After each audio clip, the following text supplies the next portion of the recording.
Kto to je? Prezidentov syn. Terajšia vláda, zosobnená jej predsedom, stráca morálny kredit.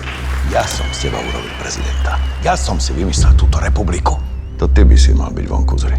Za totality tam boli psychopati, lebo režim, a teraz si ich volíme sami. Priveľa slobody môže byť niekedy na škodu. Na čo nám tajnú službu? Dá sa vymyslieť všeličo. Není problém, Efendi. Chalán bude úplne v delíriu. Nebude vedieť, čo sa s ním deje. Prečo to spravili? To by som najradšej vedel ja od vás, dievča. Čo nastane v tomto štáte, ak ešte aj vedenie tajnej služby bude mať v rukách vládnúca strana?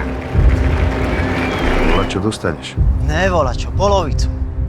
Starého buď porazí, alebo konečne odstúpim. Mám novinku. Niekto chce hovoriť o únose. Lebo som mu nesol prezidentovi syna. Necvič so mnou, lebo ja zastavím teba.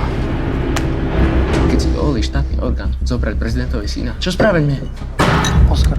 Tvrdí, že únos prezidentovho syna ste organizovali priamo vy. Klame, aj prezidentov syn klame. Chce sa silou mocou hrabať v špine, v sračkách.